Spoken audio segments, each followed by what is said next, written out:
Hello, and thank you so much for joining our 2026 informational webinar on research funding and grants at NEFE.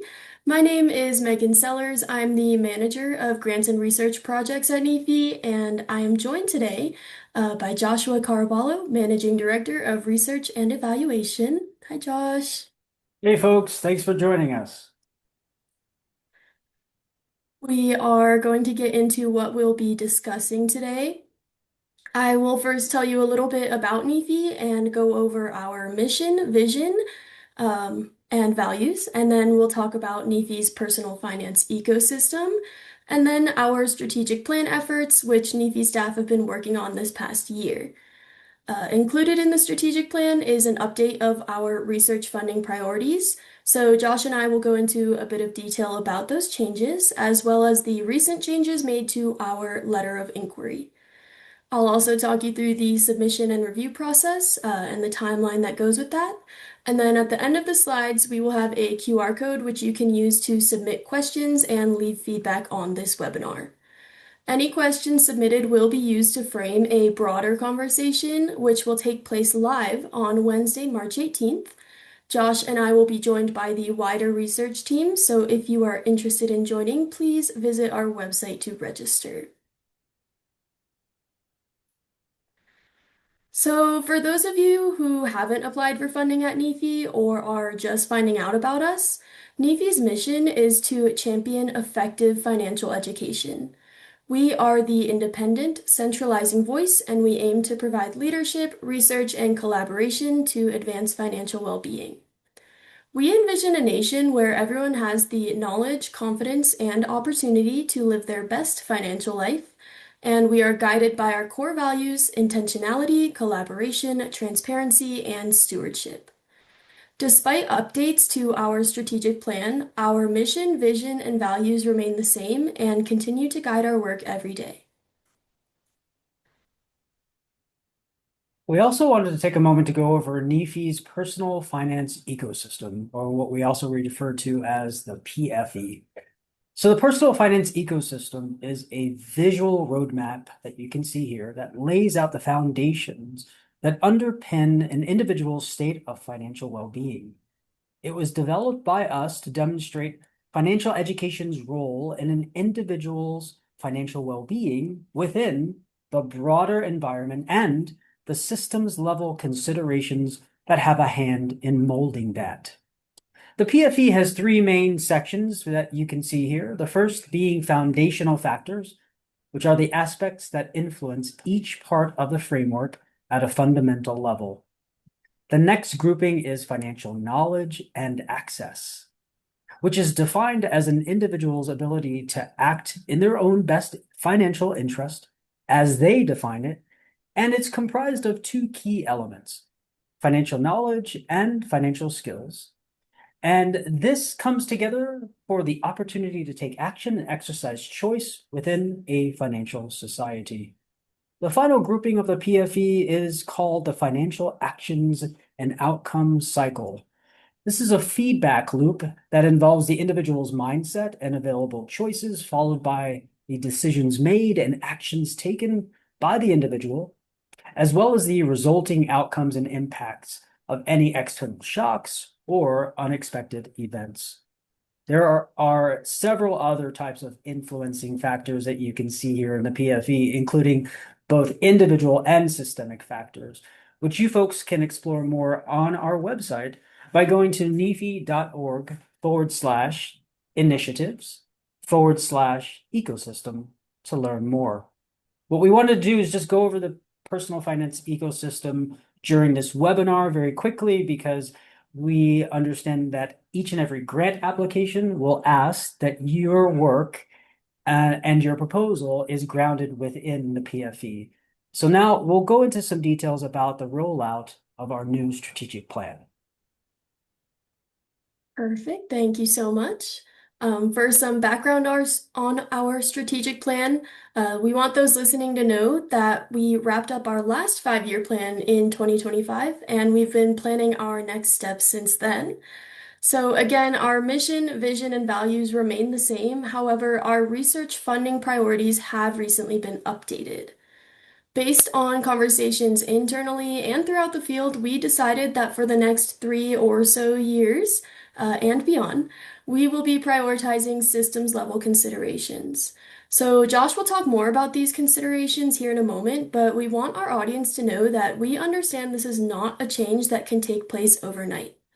It will definitely take several months, years, or even longer to shift the field's perspective about the need for systems change, and that is to be expected.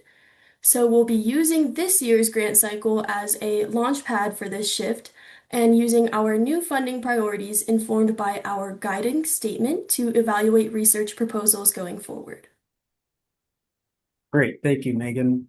So what does this new focus look like for us and how will that affect the research that we fund moving forward? Well, that's what we'll start chatting about now. Well, first, our guiding statement helps us to set the tone for all that we do, which involves utilizing access, quality, and impact as conduits for improving financial well-being through the delivery of equitable systems in K-12 and post-secondary education. Additionally, you'll see some broad-based definitions offered as foundational starting points for interdisciplinary research to further refine and adapt to your given context and stream of research. So when we speak of access as an example, we refer to the pathways or journeys that learners take, and the goal of addressing systemic barriers that can impede the progress and effectiveness of financial education. Also, our conceptualization of quality is to ensure that financial education as a whole involves rigorous, relevant, and responsive systems, also in service of increasing effectiveness. And then our final driver, impact, focuses on the outcomes of financial education that are clearly defined and measured in service of providing greater positive impact. Keep these in mind as we move forward, but let's quickly review what our funding priorities were before we made these changes. Awesome. That was a good description of our new guiding statement. And so before introducing our new priorities, I want to go over the current ones. From 2019 through 2025, our research priorities centered around measurement, systemic inequality, data and methodological limitations, and youth focus. We used these priorities to help inform our funding decisions and had based them off of the current areas where we knew knowledge gaps could be filled. While we are updating these priorities now in 2026, it should be understood that none of these focus areas are fully resolved or going away. The need for robust research in each of these areas is still strong, but as you'll see, each of these topics are actually embedded within our new priorities and have an important role to play in both individualistic and systems level research. And so, without further ado, I will hand it over to Josh to go over our new funding priorities. Great, thank you. Here we are. So I now have the honor to share what our new priorities are moving forward. You'll recall from just a couple of slides back that NEFE has decided to focus on how access, quality, and impact can be deeply investigated through two major systems of financial education delivery. Since I've gone over the basic definitions of each of those, we'll focus more on the requirements and how we see our prior priorities aligning with this new strategy. We ask that all research priorities or proposals should incorporate at least one priority and one system, as you can see in this table. In the next slide, Megan will go into more detail on those requirements, and will also highlight how some tactics can be utilized for how you can incorporate systems into your work. For those who are familiar with our prior priorities, you can see how aspects such as measurement, which is located in a couple of places under the prior priorities column, and how this easily fits into the area of something like quality. Now, with an additional consideration for how measurement can incorporate a systems level perspective into your work. I'll just mention one more, since you can take a little bit of time to pause this video at your own leisure, to take a look at this and spend a little bit more time processing. So our previous focus on youth can still be addressed under the bucket of access, as an example. In this case, it can be how youth in K-12 systems are enabled or hindered by policies, procedures, and/or practices affecting financial education outcomes. And when you think about this scenario, inevitably it also covers the aspect of impact. So stated it another way, if our educators and institutions have equitable access to validated, culturally responsive, and effective life stage relevant evaluation tools, which falls under the quality aspect, then they can actually refine their programs, services, policies, and practices, which will then lead to measurable learner impact, which can include things like knowledge, confidence, and/or behavior, as well as systems transformation. So we can talk about aspects like equity and inclusion, to give examples. And this all will contribute to more long-term financial capability and well-being for everyone involved in the ecosystem. So we know that this pathway will be strengthened when we intentionally shift things like systemic structures, relationships, power dynamics, and the mental models that currently hold outcomes and the status quo in place.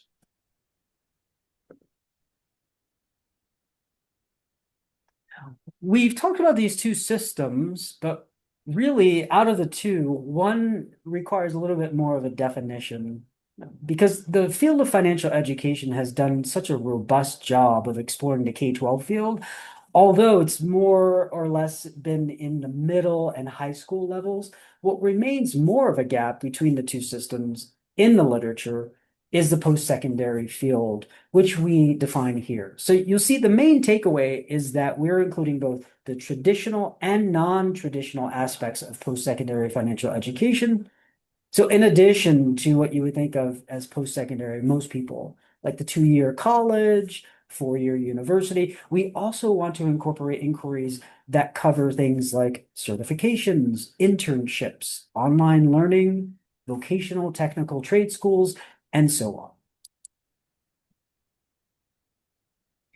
Here are some other important considerations that we wanted to include for your review. Well, first, we do understand that this new focus cannot be accomplished overnight, as Megan had talked about earlier, especially in cases where the research requires new and/or revised frameworks, models, methods, etc., to properly incorporate these systems level considerations. Interestingly, this also incorporates our priority, our past priority of data and methodological limitations that some of you might be aware of, which can now be embedded into your proposals to improve the sophistication of the work that we produce in the field. The second point here is that we want to acknowledge that having a systems level focus does not preclude work that studies or focuses on individualistic factors or variables. We understand that research will need to continue with understanding this type of phenomenon at the individual level. We also feel that it is time to look beyond the individual level and to be able to supplement this knowledge in the field that you folks have done very successfully and amassed over time in order to understand how we can truly make a difference in the lives of people by incorporating the systemic aspects of financial education delivery and to help enrich the financial lives of people who navigate through those systems. And we're here to help with that incorporation, which is something that we'll start talking about now. Thank you so much. Yeah, I'm now going to go into our letter of inquiry, which is the application form that we use for our yearly grant cycle. So on the left, you will see what will remain the same this year. We request information about your project title, the amount you're requesting, who is on the research team, what the prior literature is saying, and what your methods will be, as well as what outputs you aim to create. These are all pretty standard research proposal questions, But we want applicants to note that NEFE does appreciate projects that have both a formal publication element embedded, as well as informal marketing materials such as one-pagers or briefs. So for what is different, you can see on the right side, I've highlighted changes in red. As you can see, our preferred project duration is 18 months. However, we've added some language here to inform applicants that this 18-month guide is not meant to be prescriptive. We want our grantees to have the time that they need to complete the research. So if 18 months is not enough, we ask that you are honest about that in your application. We want projects to and their timelines to be appropriately scaled to the project's scope. And so, while 18 months is a general guideline and perhaps something to aim for, yes, the research team at NEFE is always happy to work with grantees on any hurdles or logistics and find the most realistic path forward. You will also notice that we've added a question specific to strategic impact. We're asking that you identify at least one of NEFE's new research priorities and one systems level consideration embedded in your project. We are also asking that you identify the level of incorporation of each of these elements, which Josh will go into here shortly, as well as discuss how the work is grounded in NEFE's personal finance ecosystem. So more information on each of these elements can be found at nefe.org, but for now, I will hand it off to Josh to discuss our levels of incorporation. Great, thank you, Megan. So we wanted to provide a guide for researchers to assist with strategizing ways of incorporating these new aspects into your work. A lot of you folks may not be surprised to hear that this has already been happening portion, in a good portion of our funded research, as well as our associated proposals that we receive. More on that in a second, but I also want to be clear that what we offer here is not, again, to be prescriptive, as Megan has already mentioned, but it bears mentioning yet again. So these levels that you see, even though they're labeled as 1, 2, and 3, they are not hierarchical at all. In other words, if you have a level 3 incorporation that is integrated into your work, that doesn't necessarily lend itself to improving your chances of getting funded. So we're asking people not to look at it that way, although we did choose numbers, but instead to understand that we review every single proposal that we receive in a holistic manner. So what we're doing is we're looking for the best alignment that exists across all of our strategic priorities, as well as the most urgent needs of the field and how this project that you send to us to review identifies its work within NEFE's personal finance ecosystem. So it includes all of those things, as well as how the systems level aspects are being incorporated. So with this in mind, we offer a level 1 type of incorporation as a study that is mostly based in understanding financial education at the individual level, but also incorporates systems into the practical application and or recommendations sections, in addition to a deliverable that focuses on findings that apply to systems change. This can exist through something like a policy brief or other type of practitioner-based roadmap, to give examples. This is actually the type of work that has existed in the field for quite some time that I was alluding to earlier.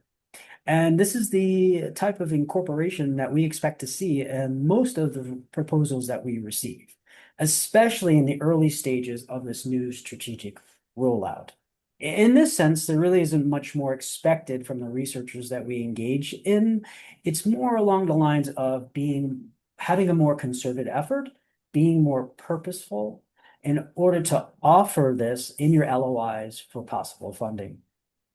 In addition to that, we have what's called the level 2 type of incorporation that actually utilizes multi-level investigations that affect the research questions, the literature review, your data collection, associated analyses, and so on.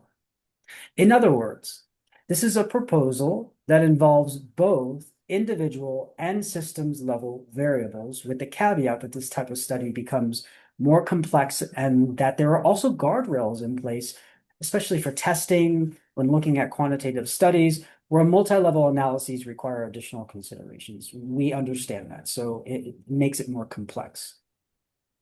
Then we have our level 3 type of incorporation, which is a more focused study, as we're calling it, that is dedicated to systems level understanding. So this would affect every aspect of your study, including all the associated deliverables. As a friendly reminder, all proposals received will need to detail how they intend to incorporate K-12 and or post-secondary systems into their work to be considered for funding. Now I'd like to give you folks a fictional example.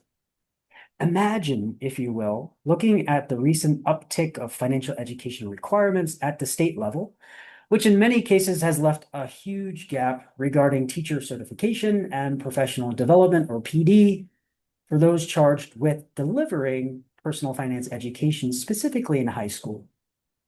So a researcher might start to look at how gaps in access and quality as examples in the training that's given to high school teachers, what that looks like, what the gaps and barriers are, and then what school districts and state departments of education can do about it to increase the effective delivery of financial education. So in this case, we're talking about a level 1 type of incorporation that focuses on the teachers, but then utilizes those findings to help systems understand what changes need to be made to help teachers be more effective.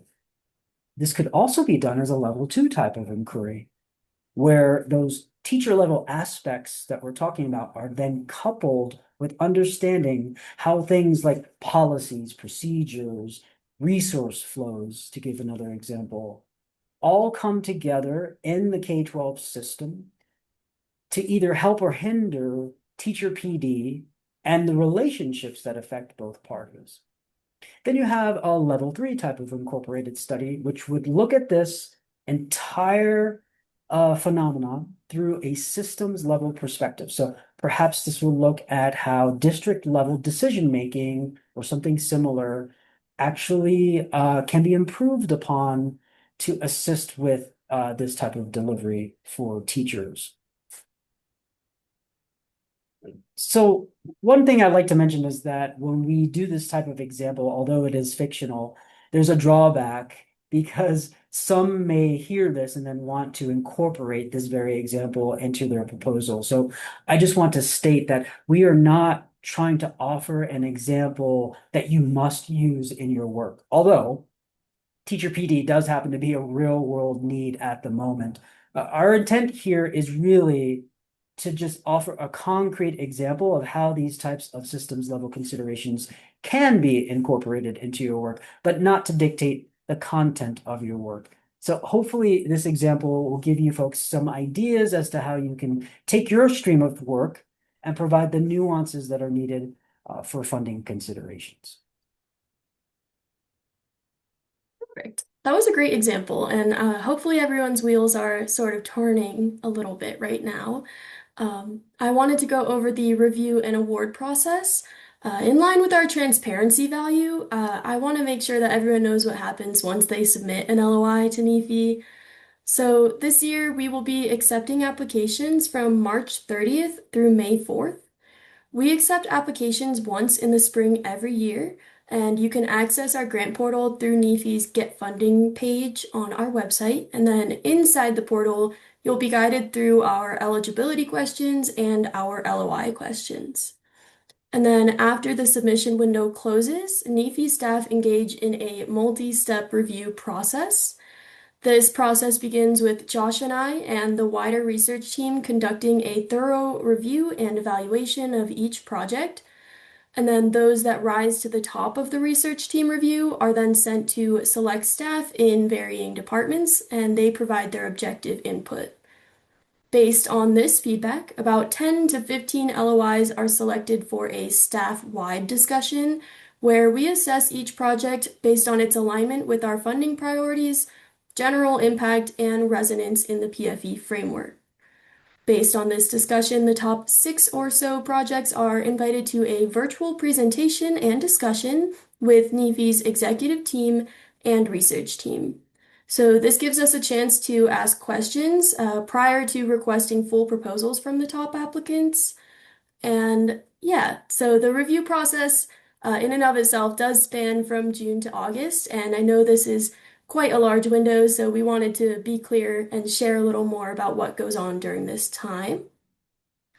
If a full proposal is requested, applicants will have a little over 1 month to complete that. And the proposal form typically builds on the LOI and then requests some more specific details, such as your project timeline and project budget. Anyone who is not selected for the virtual discussion and presentation will be informed in late August. And then, based on these discussions with the executive team, NEFE's research team makes final funding decisions and sends approval letters in October. And then the rest of the year is spent coordinating with me to finalize grant contracts and a press release. So, yeah, overall, our yearly grant cycle follows a yearly format, accepting applications in the spring, reviewing through the summer, and then coming to decisions in the fall. And then I also wanted to take a second to note that our grant process is extremely competitive. We only fund about 3 to 10% of applicants who apply each year, and in recent years, we've received record numbers of submissions. And so if you have applied in the past, please do not hesitate to apply again. And if it's your first time applying, we are really excited to get to know your work. While it is a longer process, we are really grateful for the chance to engage with new ideas, and we're always available to answer any process-related questions.